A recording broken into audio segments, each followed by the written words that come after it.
Hola, buenas tardes. Soy Miguel Jaras, periodista de investigación de temas de salud. Hoy vamos a tener una entrevista muy... Bueno, ya la entrevistamos a Fundamento hace unas semanas, pero hoy vamos a hablar de depresión, que no es un tema muy alegre. Vamos a hablar de antidepresivos, sus beneficios y sus posibles daños. Voy a pedir a mis invitadas que se presenten. A ver, Fundamento, ¿quién eres? Sí, buenas tardes. Encantada de estar otra vez con vosotros, Miguel, Cristina. Soy psicóloga clínica y también trabajo en el departamento de orientación de un instituto en Valencia. Muy bien. Y con nosotros también tenemos a Cristina, que ya sonará su cara, porque se está haciendo archifamosa con el tema de los daños por nolotil, está saliendo en todos los medios. Aparte de llamarte Cristina, ¿quién eres, Cristina? Sí, Cristina García del Campos, soy la presidenta de la Asociación de Afectados por Fármacos, ADAF. Muy bien, pues lo dicho, vamos a hablar de depresión y de medicamentos antidepresivos.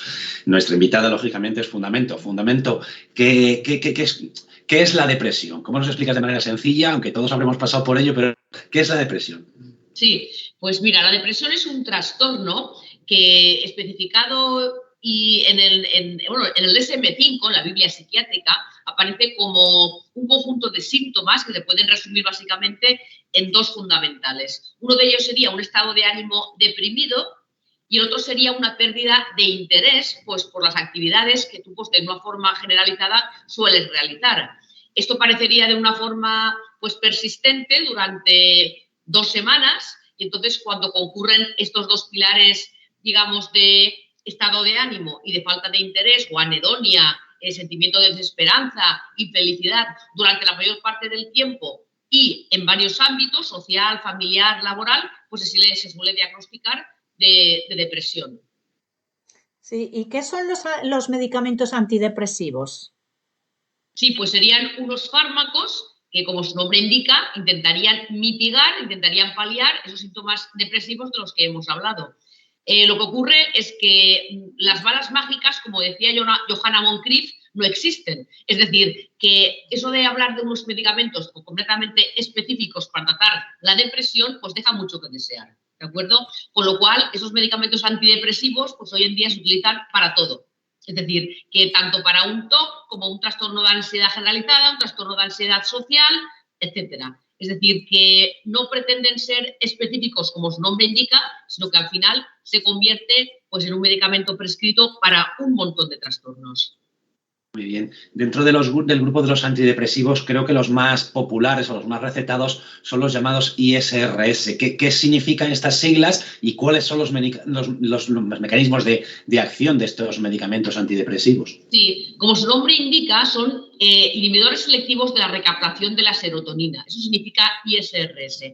Medicamentos antidepresivos, pues bueno, pues tenemos muchos que aparecen en el mercado, como son la venlafaxina, la fluoxetina, que es el famoso Prozac, el citalopram. Pero, sin embargo, hay dos de primera línea que son los que más se están prescribiendo actualmente, que son la sertralina y el escitalopram. Estos dos son medicamentos que de forma continua y de una forma bastante alarmante se están prescribiendo de una forma bastante, incluso diría yo, que abusiva. Estos dos. ¿Cuáles son las marcas? Porque supongo que la gente conoce esos medicamentos, has citado los principios activos, los conocerá más por las marcas, ¿no? Que sean conocidas, ¿no?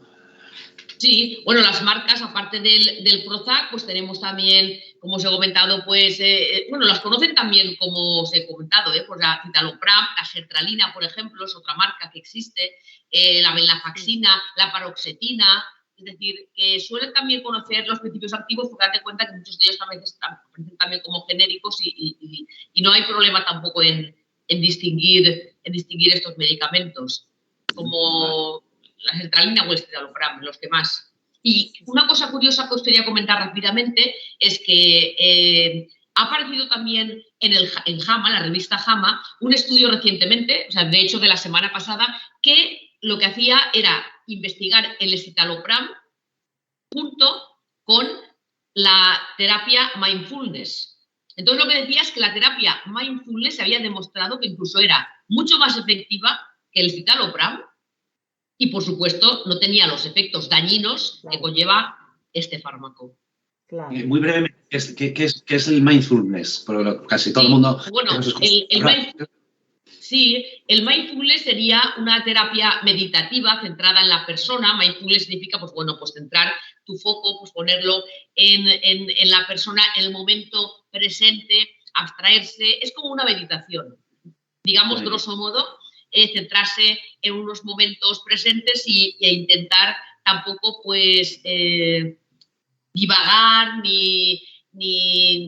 no sé, ni expandirse, ¿no? Sino centrarse mucho en el momento presente. Meditación, es un tipo de meditación. Claro, exacto. Bueno, ¿y existe evidencia científica que demuestra cuáles son los medicamentos, los mecanismos de acción? Sí, pues vamos a ver, respondiendo también, y así también abarco la pregunta que me ha hecho antes Miguel, los mecanismos de acción, de acuerdo, de estos fármacos, es que realmente pues se basan en una hipótesis del desequilibrio químico, en este caso la serotonina, que como bien sabéis es un neurotransmisor, al igual que hay muchos otros, y en este caso se diría que una baja serotonina está causando realmente pues este estado de ánimo depresivo. Eso sería, digamos, el mecanismo de acción de los antidepresivos actualmente. Y a tu pregunta, si existe evidencia científica de este mecanismo de acción, pues bueno, la respuesta es que no. Es decir, que no hay todavía evidencia científica de que esto realmente sea cierto. Y la prueba más fehaciente que tenemos es que se habla de una hipótesis de un desequilibrio químico. Es decir, volvemos otra vez a algo que no está probado científicamente y que se está validando como algo teórico y que está justificando esta prescripción de una forma tan abusiva y que se ha llegado a unos términos, bueno, pues exageradísimos, sin ninguna prueba contundente que realmente lo avale. ¿Y por qué? Porque no existe ningún marcador biológico que realmente pueda medir qué tipo de serotonina tenemos en el cerebro. Es decir, que eso es algo que es una falacia hoy en día. Vaya, o sea que es una falacia, una gran mentira, supongo que impuesta por la industria farmacéutica interesada en vender estos medicamentos. Y si no existen pruebas científicas, ¿cómo es que se está abusando? Porque iba a preguntarte si se está abusando de estos fármacos, pero ya lo has apuntado antes. ¿Se está abusando? ¿Y cómo se abusa de unos fármacos que no está demostrada su eficacia ni su seguridad? Que ahora diremos eso. Pues mira, resulta muy interesante porque fijaos que hubo un estudio en el año 2006 que fue subvencionado por el Instituto Nacional de Estados Unidos, el Instituto Nacional de Salud Mental, que fue subvencionado hasta incluso con $35 millones. Este estudio se llama el STAR-D. Este estudio, fijaos que desde el 2006 ha permanecido como el estudio, digamos, más importante que ha aparecido de los antidepresivos, ¿de acuerdo? Como el gran mantra. Y ha sido, digamos, el pilar que ha justificado toda esta prescripción. Sin embargo, recientemente se ha publicado en el British Medical Journal que hay un grupo de investigadores independientes que lo que han hecho ha sido totalmente criticar la forma en que se realizó este estudio en el 2006, porque se estaban violando unos protocolos y realmente esa tasa de remisión del que hablaba dicho estudio de un 67% para los pacientes que tomaban antidepresivos se ha descubierto ahora, como os digo, con investigadores independientes y publicado en el British Medical Journal, que no llegaba ni al 35% esa tasa de remisión. Es decir, que se ha jugado, digamos, un poco, ¿vale?, con el tema de un estudio bastante fraudulento y realmente pues es algo que no tiene ningún tipo de peso científico ni de evidencia para poder justificar lo que se está haciendo. ¿Y se está abusando de estos fármacos entonces? Se está usando muchísimo y mira, os recuerdo que, por ejemplo, desde el Observatorio Médico, desde el año 2021, que es cuando empieza también la pandemia, ha habido un aumento del 10%, de más del 10% en el aumento del consumo de antidepresivos. Es una cifra que es claramente alarmante. También ha aparecido en muchos titulares que el consumo de antidepresivos junto con ansiolíticos es ahora mismo de los más altos de Europa, aquí en España. Sí. Exacto. Es decir, es tremendo las cifras de la cantidad de alarma que existe ahora mismo con este consumo y este abuso de psicofármacos de este tipo. Y Fundamento, tú que trabajas en un colegio, ¿tú ves algún problema con su consumo entre niños y adolescentes?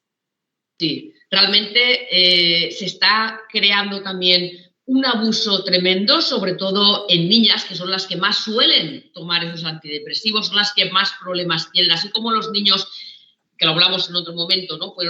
Son más diagnosticados TDAH y toman más metilfenidato, etcétera. El caso, por ejemplo, de las niñas es donde realmente es un conjunto de población donde más se está abusando con el tema de los antidepresivos. Niñas con 13, 14, 15, 16 años tomando una sertralina, tomando la venlafaxina, que realmente, pues, eso se está haciendo y, curiosamente, el otro día estuve buscando un reglamento, un real decreto, efectivamente, del año 2009, el Real Decreto 1015 del año 2009, donde habla de medicamentos no autorizados, es decir, y se habla claramente de que la venlafaxina, la sertralina, el citalopram se están recetando para niños menores de 18 años cuando no está aprobada su seguridad ni su eficacia. O sea, es tremendo de lo que estamos hablando.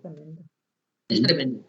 Y entonces, claro, pues tú en el instituto también te juntarás o tendrás contacto con médicos. ¿Cómo puede ser con este panorama que nos estás describiendo que los médicos lo recetan con tanta facilidad?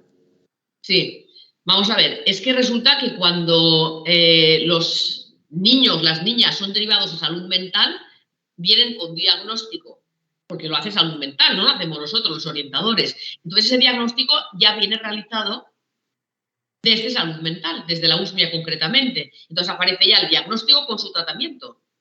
Entonces es algo, digamos, prescriptivo, es algo que viene ya formulado, ¿de acuerdo?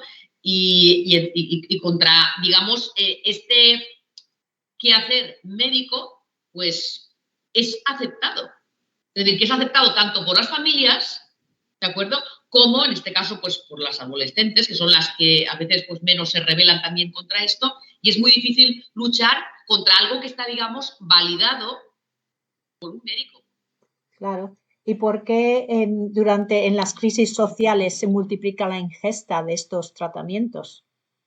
Sí, bueno, vamos a ver. Esto ha aumentado porque, como sabéis, aumentó con la pandemia. Exacto. Y realmente ahora pues también estamos sufriendo las consecuencias. Es decir, que ahora mismo, pues estructuralmente, económicamente, sigue habiendo muchísimos problemas. Entonces se siguen prescribiendo porque hay mucha medicalización en la sociedad. Es decir, la gente también está acostumbrada a que le prescriban fármacos y a tomar fármacos. O sea, se ha convertido, que eso es lo terrible de esto, ¿no? Se ha normalizado muchísimo. Sí. Tampoco vamos ahora mismo a obviar lo que es detrás la publicidad y el marketing que existe. Cuando desde la propia OMS, desde otras propias organizaciones, se habla de que 1 de cada 4 personas tendrá un trastorno mental a lo largo de su vida. Es decir, que hay unos mantras que también se repiten, que lo que están haciendo también es expandir la conciencia de enfermedad. O sea, todos tenemos algo, todos vamos a padecer de algo. Y sobre todo, recientemente también apareció el comisionado de salud mental, que también está incidiendo sobre la salud mental. Es decir, que hay detrás de lo que es la salud mental un negocio grandísimo y que interesa, por supuesto, que todos tengamos algún problema de salud mental, alguna enfermedad, trastorno, porque evidentemente luego, pues en el 99% de los casos va a haber una prescripción farmacológica. Exacto. Y claro, eso es negocio. Exacto. Eso es negocio. Ya. ¿Y cuáles son los riesgos y efectos secundarios de consumir estos fármacos? Pues los riesgos son grandísimos. O sea, aparecen desde riesgos físicos, como pueden ser desde insomnio, desde vómitos, desde confusión, desde tener, por ejemplo, un montón de problemas motores, padecer también ansiedad, padecer agitación, padecer también pensamientos e ideas suicidas y también problemas sexuales importantes.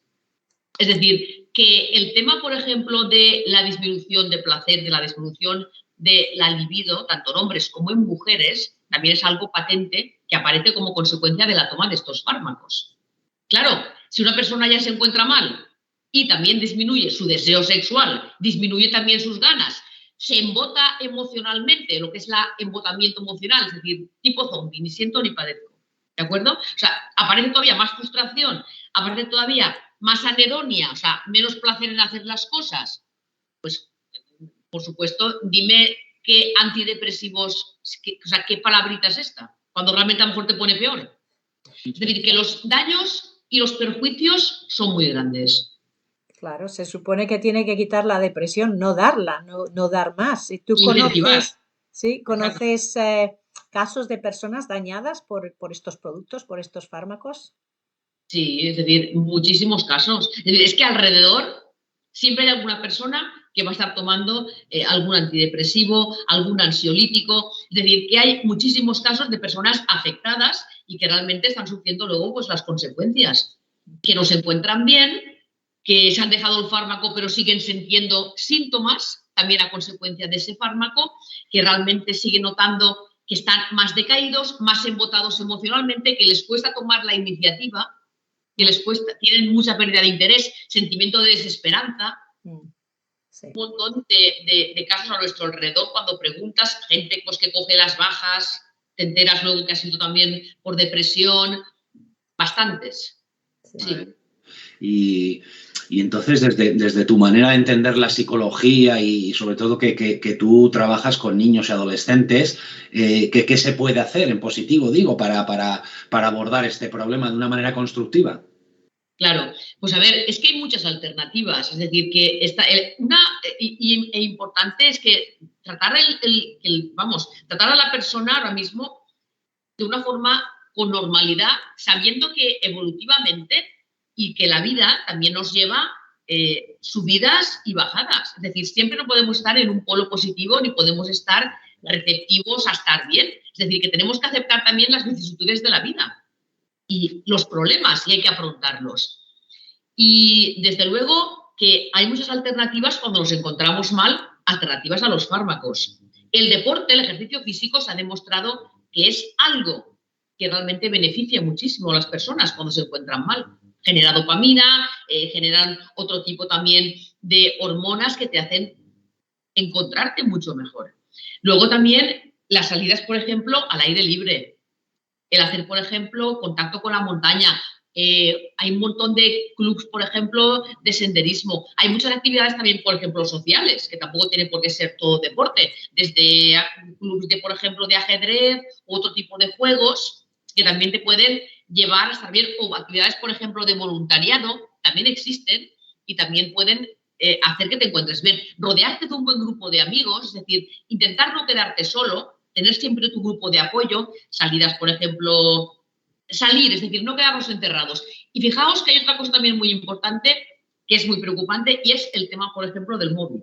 Es decir, el tema de estar enganchado, como están enganchados muchísima gente, sobre todo los jóvenes, al móvil muchas horas al día, también te va a generar más estado de ánimo depresivo, porque realmente las aplicaciones están realmente pensadas, la tecnología está pensada para generarte más estrés, más ira y más sufrimiento y más contagio negativo. Es decir, tenemos que tener presente que las emociones negativas se contagian más que las positivas.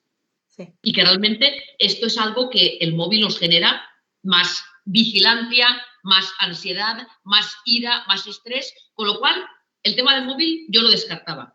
Si queremos estar mejor, vamos a intentar hacer un uso del móvil racional y apartarlo también de nuestra vida. Muy bien, o sea que deporte, socializar, menos móvil y... Menos móvil. Un poco como se hacían las cosas antes. Un poco como se hacían las cosas antes. Exactamente, exactamente. Sí. ¿Algún consejo más en positivo? Bueno, yo lo que también intentaría es mantener, pues bueno, pues una mente abierta y sobre todo buscar información en páginas de interés donde realmente no haya conflictos de intereses detrás.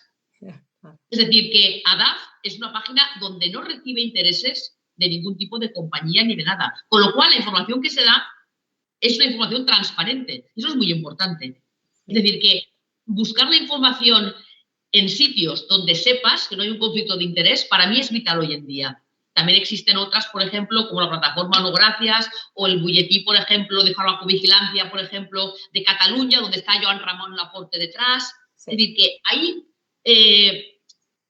figuras importantes y hay, por ejemplo, páginas importantes donde la gente hoy en día yo sé que se encuentra muy confusa porque hay mucho bombardeo de información y dices al final, bueno, ¿qué te crees? Bueno, pues buscamos páginas de interés donde no haya detrás un conflicto, ¿de acuerdo? Sí. Y eso para mí es vital.